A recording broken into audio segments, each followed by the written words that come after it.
back to another Take the Lead podcast. I am your host, Tara Chantel. I hope you guys are having an amazing day thus far, and you guys understand it all starts with you. The example begins with you. Before we jump into this podcast, I would love to introduce Dr. Anthony Harris, the Medical Care Director at WorkCare. Thank you so much for joining Take the Lead podcast. Hey, thank you, Tara. Pleasure to be on. Can you tell us about your journey on WorkCare? Sure. That journey began 3 years ago when I joined the group, and I joined them by meeting the founder of WorkCare. He's been running the company and founded it about 35 years ago. He's a doctor, physician as well. We're all board certified in occupational medicine, so we help large companies take care of their workforce. He and I met at a conference. I had just started a wearable technology company for ergonomics to help prevent back injuries, shoulder injuries in the workplace. He caught fancy of that, and we ended up partnering to offer that service to companies throughout the U.S. And so about a year later, I decided to join WorkCare as one of their physicians. And since then, just been kind of at it, doing what I love, innovating, and now Chief Innovation Officer. Wow, congratulations. That is amazing. Thank you. Thank you. Amazing with that journey. What is the mission statement for WorkCare? Because I know Sure. it's so big, it's so broad, but I want us to be clear on what is WorkCare. Yeah, so WorkCare, we're a group of physicians, a group of nurses, clinicians, and a whole team spread out throughout the U.S. We cover all 50 states. We offer basically every service you can imagine for occupational and environmental health. So if you have workers, we can help keep them healthy, right? Preventative medicine is the umbrella that we fall under.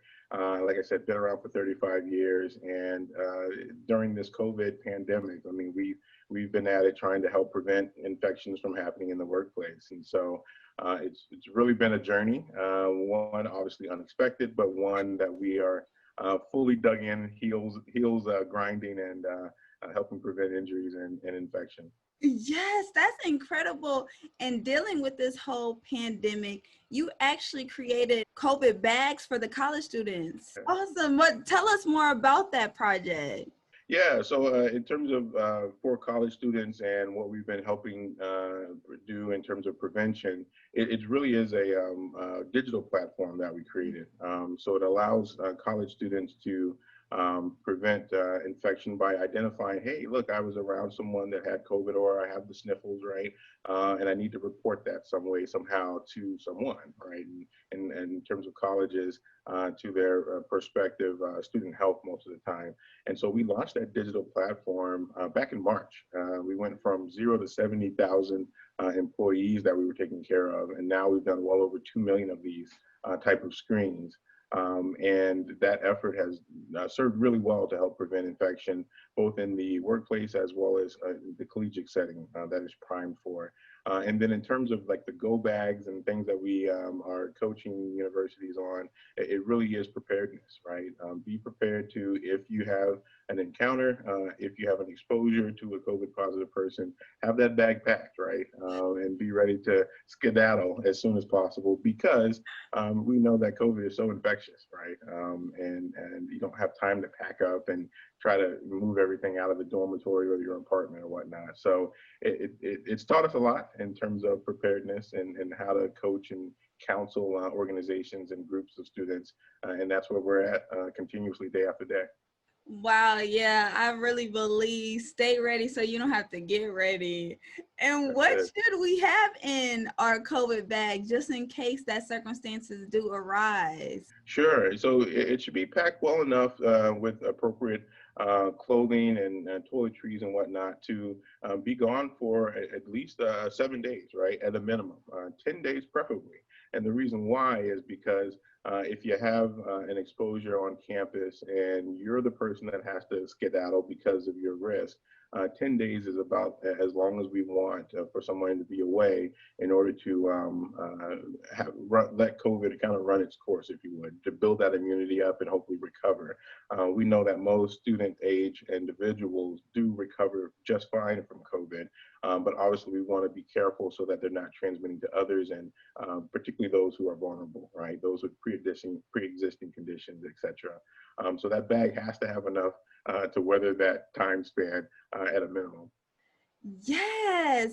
And I keep hearing, wear masks, stay 6 feet away, but they're not telling us about boosting our immune system. What are some ways should we boost our immune system?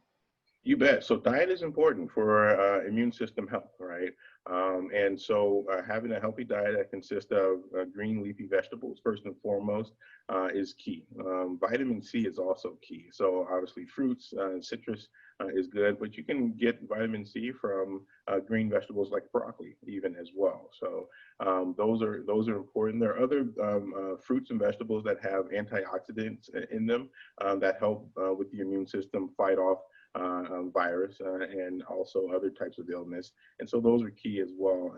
Really a balanced diet. And during these times, and trust me, I've been in school for forever, right? So I understand the demands of school as well as the time of not, being able to probably eat the best diet, right? And so vitamin supplementation can be key, right? Knowing what vitamins and having a balanced vitamin approach is important, and particularly vitamin B12, right? We can't get vitamin B12 from our diet in particular.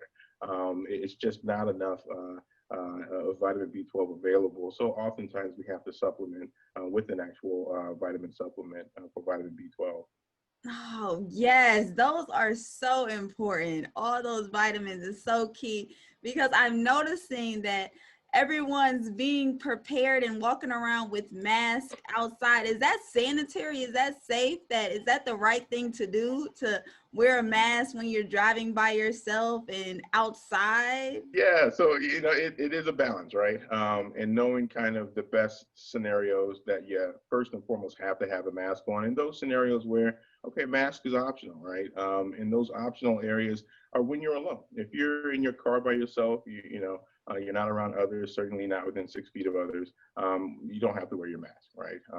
And the risk of contracting COVID from somebody, if you're more than 6 feet away, is low, right? And then if you're outdoors, it's even lower. And that's why you've seen outdoors open up, right? But wearing the mask, even when you're outdoors, walking down the sidewalk is important because you're going to brush by people, walk within that 6 foot distance. And you want to make sure you're protecting others from you. And you want to make sure you're protected from others because they're wearing their masks. And that's important, right? That distinction of I wear my mask to protect those who are vulnerable and from me transmitting COVID.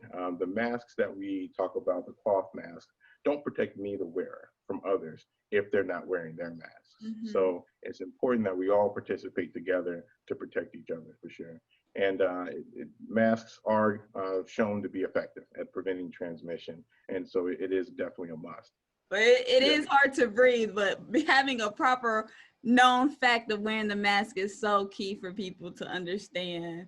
And Absolutely. dealing with that, since people don't have symptoms of COVID, how does that work? What's your feedback on being around people who don't have the symptoms? Yeah, and you hit the nail on the head in terms of why wearing the mask is important, why social distancing is important, and good hand hygiene, cleanliness around frequency of hand washing, using alcohol, because we know that more than 40%, sometimes 50, 60% of people, particularly those younger in generation, right, between the teens and 20s, are asymptomatic carriers, meaning that no symptoms, but I can still transmit to others.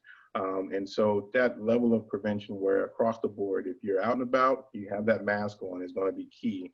And then a testing strategy is also important, right? And that's what we see many universities gearing up for. For example, here in Chicago, where I reside, University of Illinois Chicago, they're going to test every student once or twice a week with just a saliva test. A simple, hey, spit in a tube and we send it off, right? They're doing that with the faculty as well. And it's important because those people who may have COVID and can transmit without symptoms, we have to identify them early and then help them stay safe, and then help others stay safe by doing the appropriate quarantine or isolation. And, unfortunately, the CDC has come out and said you don't need to test everyone that may have an exposure. Yeah, that's the clinical community is pushing back on that, including myself, right? Yeah. Because we know that testing modality can be very effective. That's how we've helped get through other pandemics, and so it's no different in this case with COVID. Wow, it just seems to be, is this the new normal now? Do you think this is the new normal? Unfortunately, for the foreseeable time, right? And not to be too grim with my prognostication of where we're at and where we're heading, but what we do know is that COVID-19 has mutated, right? One of the key proteins, it's called the spike protein, has there's studies that show it's mutated upwards of 18 times already. And what that means in terms of longevity of any immunity, whether it's I got COVID and now I've recovered, that immunity may only last, and what we're seeing, only 3 months. And that means that we can very likely get COVID a second time and a third time. We had the first case of that reported in Hong Kong here just last week, where a gentleman had 2 different strains of COVID after having recovered back in the spring. And so, unfortunately, COVID ain't going anywhere. It's going to be here for a while, even after we have a vaccine, right? Because the vaccine is key at preventing infection, but that mutating protein is also going to impact the effectiveness of any vaccine, most likely. So we're in the same way we deal with flu, seasonal flu every year. We might be dealing with COVID, and hopefully only in the seasonal term, but it's going to be here for a while. Tony Fauci said we may never get rid of COVID. Yeah.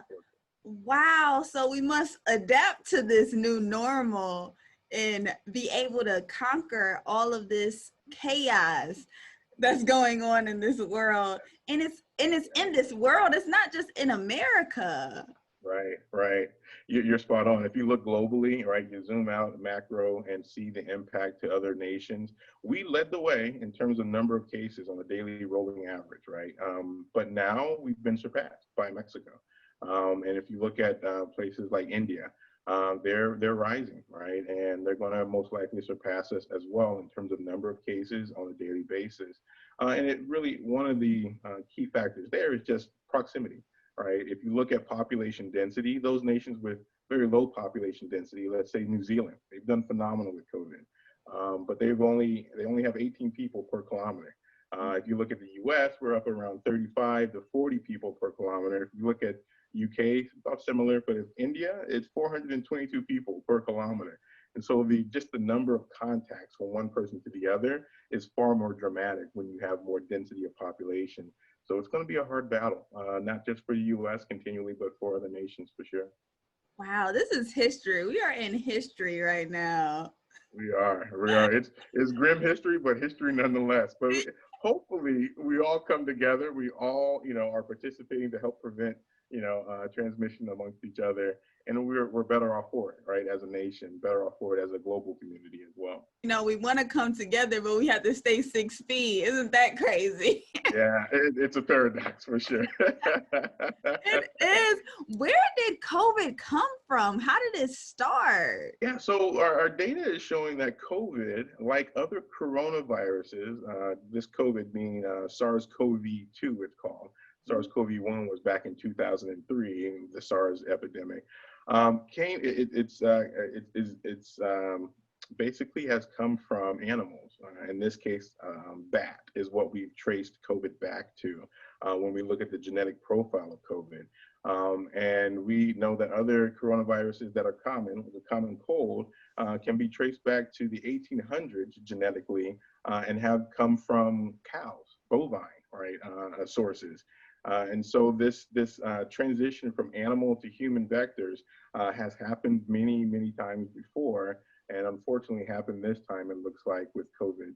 And it's going to happen again, right? We know it to be true. We just got to be prepared for it. Yeah. Is there a solution being prepared? What's the solution dealing with COVID? Yeah, it's going to be those classic preventative measures, right? If we all, recognize early on, right, globally as well as nationally, when a vector pops up like a COVID, and have a programmatic response, we can all deal with it and weather it far better than we have, obviously this go around, right? By example, you can see that response in terms of learned response. If you look to Korea, right? Korea was deeply impacted by SARS-CoV-1 back in 2003. They learned a lot. And so this response to SARS-CoV-2 has been dramatically better, right? And so it's that level of national preparedness and drilling down to the individual preparedness as well that's going to help us kind of put it all together so we don't have this type of and depth of impact from future potential pandemics. Yes, and I'm just thinking about the kids dealing with virtual learning now. Is that where it has to go? Everything is moving towards virtually. Hopefully not. It is, if you look across the board, right, it's scattered in terms of state by state, university by university, school by school. The individual schools' preparedness to do and put in measures that help prevent transmission, right? And that's really what driven, some schools like Duke. My niece attends Duke, plays softball there, and she's back. And they're doing daily checks on symptoms on a digital platform, right? And they're also, wearing masks, etc. My nephew in Tennessee, same situation. And even my daughter, she's in preschool, just started, 3 years old, right? And her school had in place the protocols necessary to maximize prevention in the school setting, right? But we know that many schools, particularly public schools, don't have the resources necessary to affect that level of prevention. And that's where we need to focus our efforts and our attention and really pressure our, local community leaders to let's figure this out, because kids are going to miss out on social developmental milestones if they're doing it on, video and remotely, right? And that's going to impact generations from now if we haven't figured out how to get everybody back safely. Sure. Yeah. I mean, people are already socially awkward, so I can't even imagine if this keeps going on, like how it's going to end up. Are we going to be scared to be around each other, to have that human to human connection? So that is what I'm being mindful of, because I still want us to be humans at the end of the day. Yeah. Right. A ditto.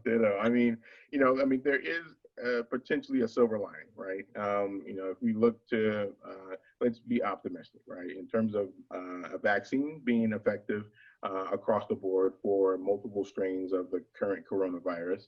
And we may see that vaccine before the end of the year or even early next year. We know other countries, Germany is expected to have 2 vaccines next year.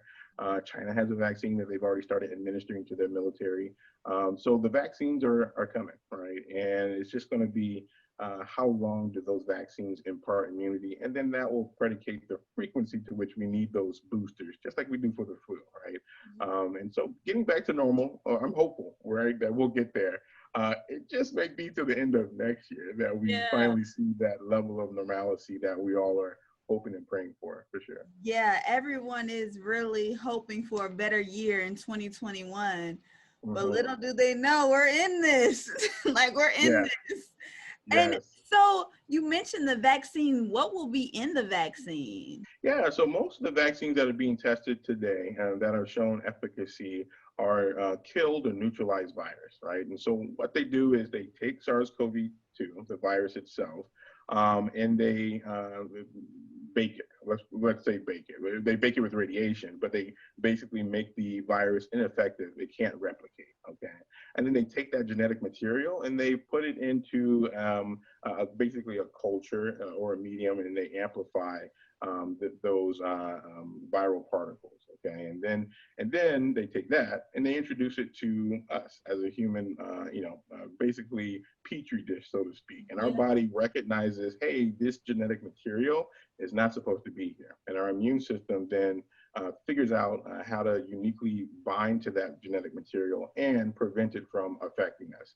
And that's kind of the life cycle of a vaccine, where it can't replicate once it's introduced to us, but our body can still recognize it as foreign and help fight it off should we encounter it elsewhere from, our classmate or from our housemate. And that level of immunity is what we believe will hopefully last longer than 3 months through a vaccine, but at least over 3 months through vaccination. Wow. And it seems like every year it's just another virus, it's another something that is so huge. So every time something huge like this comes about, a vaccine is just going to get created. Yeah, I mean, if you look at, and it's been remarkable in terms of the responsiveness of creating this round in these trials of vaccines, right? From globally, frankly, because the traditional model of how vaccines come about takes about 14 years to get approved through regulatory bodies, FDA, if you're in Europe, CE mark. And that has been dramatically accelerated down to, 15, 16 months. Right, and so that accelerated pathway has been deeply studied and deeply, planned, so that we can have this vaccine as soon as possible, but as safely as possible as well. And hopefully, we have, longevity of that accelerated process, right, where it's not just a one-off for this pandemic, but it makes the entire system more efficient at producing solutions like vaccines, just for the benefit of the of the U.S. and others. Wow, I commend the people who are going to be the first ones to take the vaccine for us. Honestly, I commend them for real. They put their life on the line. So they already have a vaccine for it, or they still in process of it? No, so there are now about 5 to 6 vaccines in phase 3 clinical trial, which is the final phase before it hits the general public. And so there's thousands of people who have already had these vaccines administered because they're part of those clinical trials. And results are, in some cases, looking really good. They're Where doing people okay? Yeah, they're doing okay. Yeah. Oh, Yeah. so I was just noticing a documentary called Vaccine, and that honestly just was an eye-opening, like the side Mhm. effects, Mhm. went chaotic. Yeah, when not done well, vaccines and different drugs can be a detriment, right? But certainly when we're attentive to those safety factors first and foremost, things go pretty well, as they have been so far with these vaccines in particular. Yeah. And also, how you said boosting our immune system is so important for our health because our health matters, but also I believe in our mental health as well. Absolutely. How are you staying sane in this whole chaos right now, dealing with your mental health? It's you have to be intentional about it, right? We know that mental health is obviously, like you mentioned, very important to the well-being of a society, in addition to just those, traditional health parameters, right? Physical health parameters. And for me, mindfulness is definitely my go-to, right? Taking moments throughout the day to just kind of pause and kind of sense your environment around you, right? It gives you that kind of groundedness and connection back to the here and now, which is really important, right? And I found that to be, what centers me on a day-to-day basis. Now we know that on a broader scale, and we saw this even back in March, that mental illness and the impact of COVID, when strong social distancing and quarantining and whatnot was first put in place throughout the U.S., mental health demand spiked, right? Up to some organizations saw a 50 to 60% increase in utilization for mental health interventions, right? And that was way back in March, right? So we know that the impact has continually broadened from a mental health impact, and we have to be focused in on what are those preventative steps that people can do. Taking time out of your day to hit the pause button. Diet is important also to mental health in terms of how you feel and how your body's prepared to recover from impacts like we're experiencing. So it all plays a key role, and mental health is going to be an ongoing wise, even after we're going to have mental health impacts after pandemic is over, right? Those will linger. And there's been some articles and research that described it as a second pandemic, the mental impact, the mental health impact from COVID. And so there definitely are resources being poured into it, but we undoubtedly need more. in your medical industry, have you noticed that when people do have mental health, then that's when they get sick, their body gets weaker, and that's when different problems occur? Sure. Yeah, we know that mental health does play a role in one's own physical experience with illness, right? Where stress levels, like cortisol levels, hormone levels, because of mental illness or because of mental instability, can lead to increased physical ailments and vice versa, right? We've seen physical ailments. There's some literature and research back from the 70s, 60s, and 70s that showed individuals can actually improve their physical well-being by improving their mental well-being, right? Literally, like walking. One famous one. I won't belabor this one, but it was a group of senior citizens, and a percentage of them used walking devices, canes and walkers. And when they were exposed from a mental health standpoint to cues around their assisted living facility that reminded them of their youth, the number of individuals who used those walking assisted devices decreased, meaning they actually improved how they walked and how they felt just by the subconscious seeing cues from their youth, right? And so it's a really important point to make that, you know, as we pay attention to just what's coming in terms of vaccines and how we are physically dealing with COVID, we have to definitely make sure the mental health pieces of it are in place. Yes, that is so important. How you said just our conscious mind and being aware of all of what is going on with COVID. Has COVID affected you whatsoever? Personal level, absolutely. I mean, aside from the day job, right? You know, and the work we're doing, it's a 24/7, you know, gig, right? With weekends, everybody in the organization, we have over 500 people that work at WorkCare, and we're all just grinding, right? And that's okay because it's definitely a sense of fulfillment of our purpose, right? To help others and prevent illness. But certainly on a personal level with family, you know, I have family members that have had COVID and recovered, thankfully. But it's definitely something that, you know, day in and day out, we're mindful of. You know, no longer can we just go out and grab a bite down the street in Chicago. Chicken and waffles, yeah, not happening right now. You know, it's just certain things that we have been accustomed to, my wife and I and our 3-year-old, that, you know, we have to be mindful that when we try to partake, we must put safety first. So that impact has been, you know, there and tremendous. But we're making it through for sure. Oh, pushing through every step of the way. What inspired you to get into the medical field? You are a doctor, and I commend that, and we appreciate your service. Tell us about Yeah. that journey. What inspired you? Yeah, so my journey started when I was in 9th grade with medicine. So I spent ever since 1st grade until I graduated high school, I was studying medicine. I started out studying electromagnetic field in 1st grade, and I was just fascinated with electromagnetism. And it eventually led to me studying the impacts of electromagnetic fields on living organisms, single cell first, multi-cell, and then by 9th grade, I was studying human tissue and the impacts and seeing if, you know, getting bombarded with, you know, radiation or even your microwave type energy could produce genetic changes in our tissue, in our living tissue. And I won an award at my local hospital, placed second in the state for my research.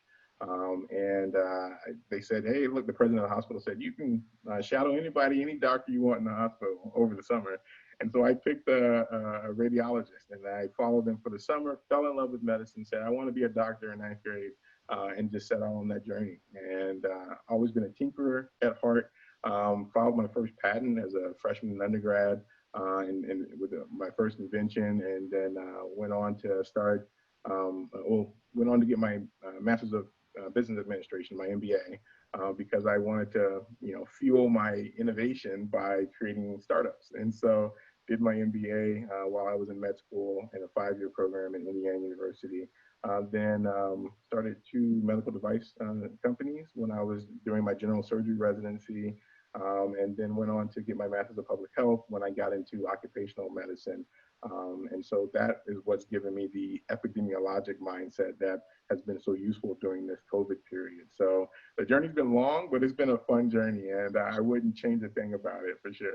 Oh, I love how you said it has been a fun journey. Sometimes we get so focused on the destination and not enjoying the process of the journey that we are in. That's it. That's it. Yeah. Yeah. That's amazing, just off of your journey and how you were seeking the knowledge and just doing the research and putting the work into it.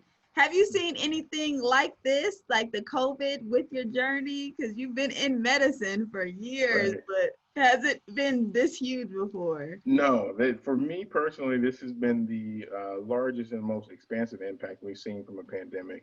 My mentor, Dr. Greeny, who founded WorkCare, he's been through a number of pandemics, obviously not as old as the Spanish flu back in the 1800s, but he's been there through MERS and through SARS-CoV-1 and leading his organization and the physicians through those epidemics and pandemics as well. But this certainly has been the most deeply impactful to just our day-to-day lives, not just in the U.S. but globally.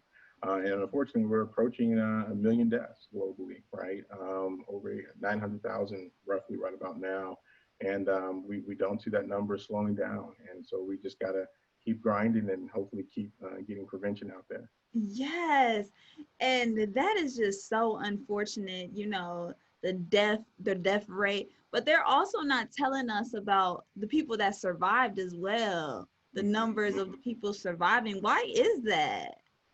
Well, news tends to focus on the negative, right, first, right? And that's, just kind of the makeup of where we're at this point in time in the U.S. and abroad. However, there is very many positive cases, right? Vast majority of people who encounter COVID and contracted do just fine, right? They may have mild to moderate symptoms at most, and their recovery usually is within that 10 to 14-day period for sure. Obviously, there are those who do get impacted and are hospitalized and experience more morbidity, if you would.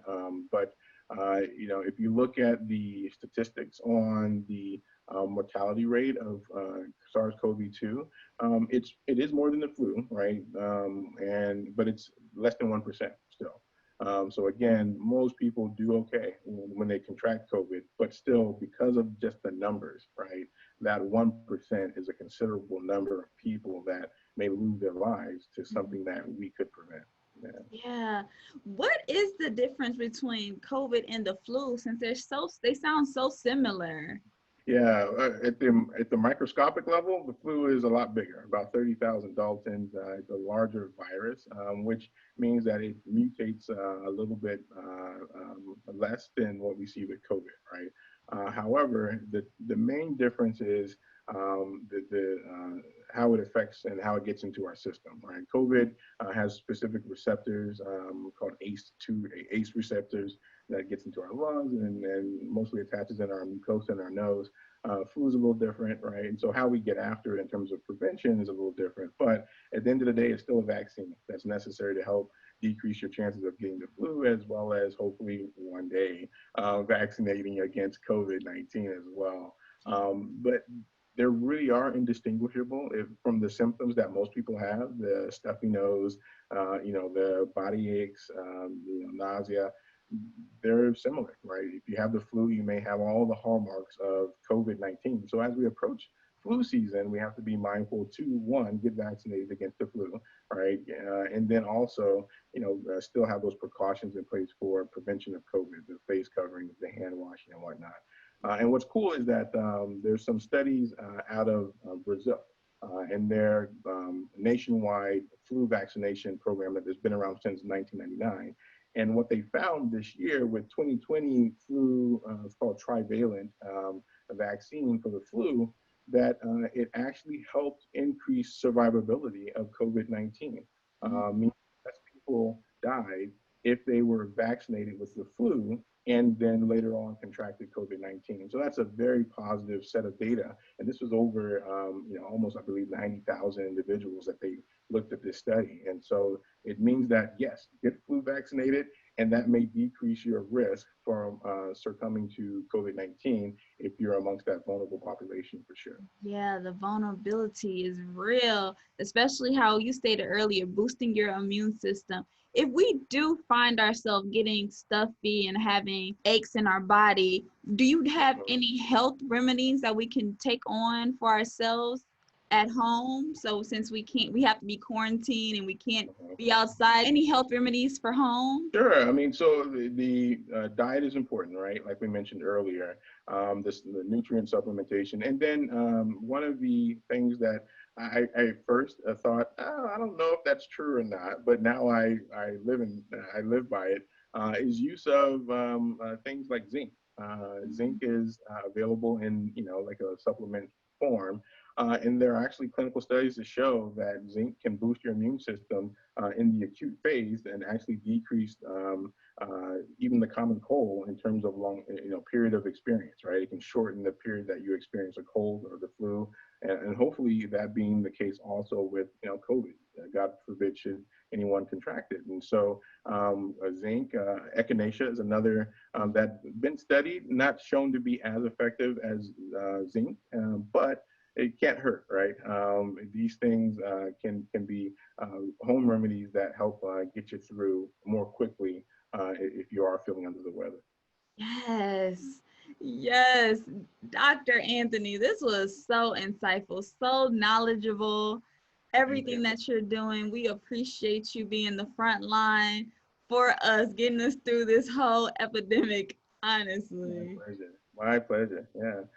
And, to your listeners, I'd love to leave them with my thoughts on kind of how I process my life, my career, right, and the work we're doing, right. There's a book called Education Through Recreation, written by Lawrence Persall Jacks back in 1936.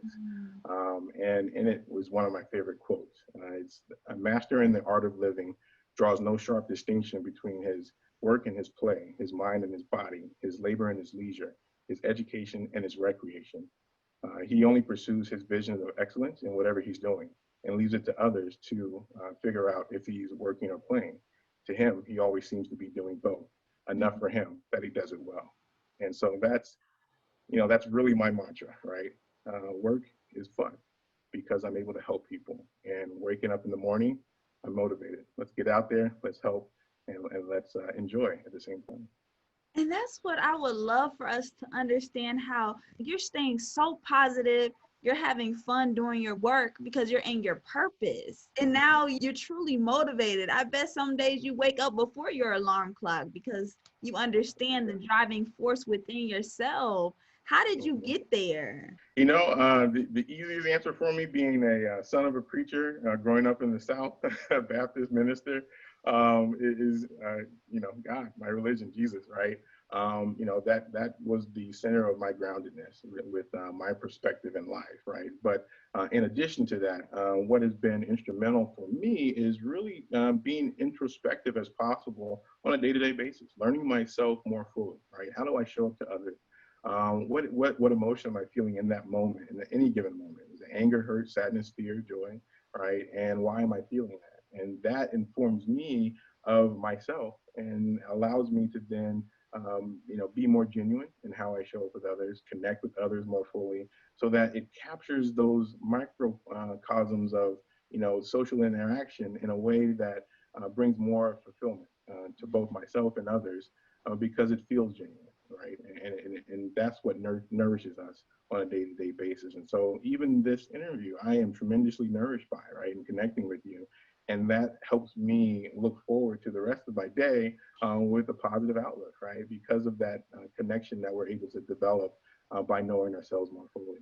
Oh, and that's what I strongly believe in, self-love and just getting to know ourselves, and really with the self-development, because they have not taught us that in school. And I feel like we should definitely normalize the process of getting in tune with ourselves and working on ourselves, because then we're going to be better to humanity in the end. Mhm.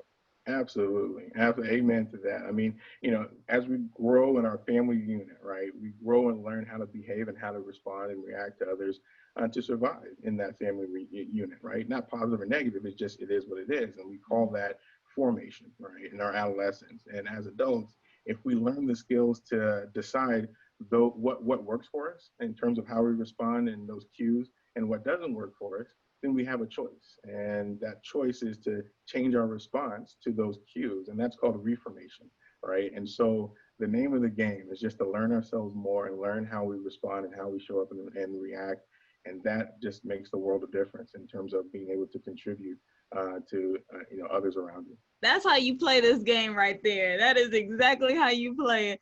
And I love how when we are adolescents, when we're at a kid stage, we're so free. We like to have fun, but then we get to becoming an adult, it's just like a lot of weight is on our shoulders and we're very low in energy. When we were a kid, had high energy. We were able to run around the house 10 times over and over again. Now life is just getting the best out of our adults, and they are in a drag and not enjoying the moment, not enjoying the human connection. They're honestly not really living. They're just here, just waiting for the days to pass by. Yeah. Well, to that point, right?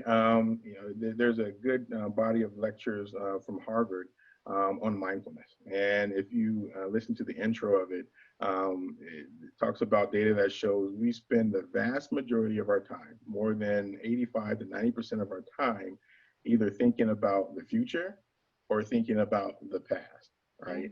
We only spend about 5% of our time actually in the moment, the present, the here and now, right?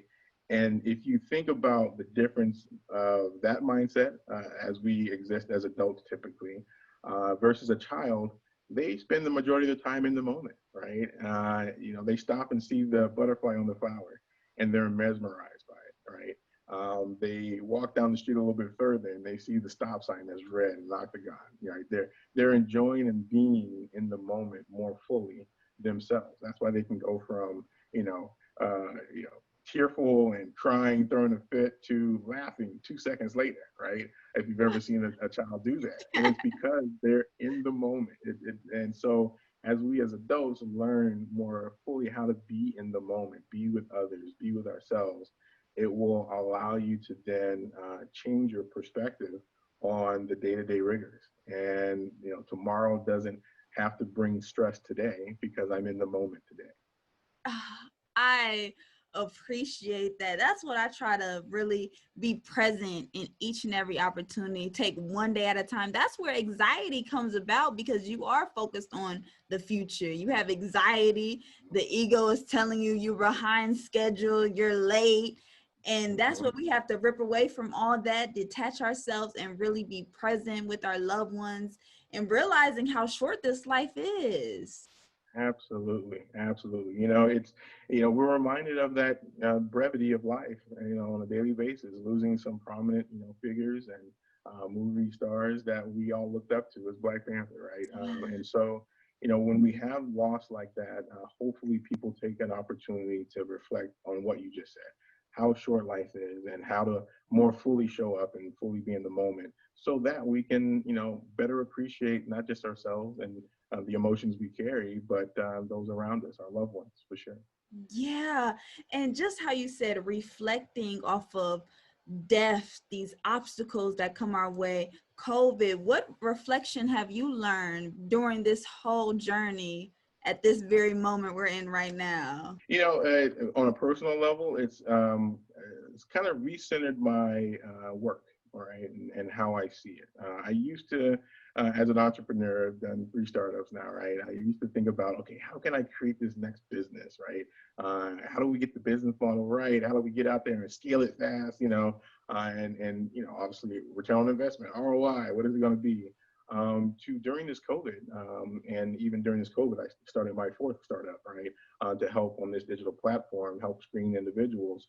But it was different, dramatically different. And my one thought and my one prayer was, Lord, let me just help your people, right? And that reshaped for me, even as a physician, right? You think it'd be easy to, feel that sense of I'm here to help. But it wasn't until that shift of, focusing strictly on how do I help the most people, help your creation, right? And that for me caused the next level of one on my personally gratitude, right, and also just that sense of purpose and drive. I went to bed at 2 a.m. last night working, right, up at 7, right, and it's just like, hey, it's okay because I'm fulfilling the purpose, and the more I put into it, the more we're going to reap on the back end in terms of benefit to others. And that is a part of the legacy, building the legacy, because we can't take none of this materialism with us. What matters is being a vessel, being here and creating that big influence on other people's lives, so they are going to continue to live by what you put inside of them every day. That's it. That's it. I love that. Yeah, it reminds me of, the notion that, and this is, I believe I hold deeply, that we're all the same energy, right? We all emanate from the same energy, both literally and figuratively. And the more we can pour energy back into the collective, right, and help lift others, it's just going to elevate us all for sure. It is. We are definitely here to serve other people and create that bond with each other. That is what matters the most, is these relationships, these conversations like this, talking about God and just giving our all to our purpose. That's it. I thank you so much, Dr. Anthony. Please let us know how we can keep up with you and stay connected with you on your journey. Absolutely. If you want to check us out at WorkCare, www.workcare.com. I do a weekly webinar. If you want to geek out with me on the latest preventative strategies for COVID, I do a weekly webinar every Wednesday, 1 p.m. Central, and would love to, have people attend just to learn what practices need to be in place to help keep others safe. But it's been an absolute pleasure to be with you here this morning, for sure. Thank you, Dr. Anthony. Do you have an Instagram or Facebook? I do, but in terms of packaging everything together and updating appropriately, we're getting better at it. So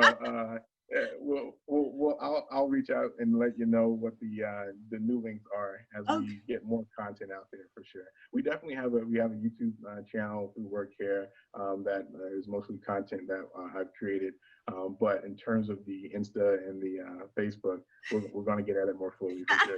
We're working on it. You got other big things to handle. You saving lives out here. I understand. Hey, every step is a good step, though, for sure. Understand. This has been so insightful. It left me on full spiritually, and I thank you so much, Dr. Anthony. Awesome. Thank you, Tara. Really appreciate the opportunity, and it was an absolute pleasure to connect with you. Awesome. Thank you guys so much for tuning in to another Take the Lead podcast. We are going to be back at it with another one.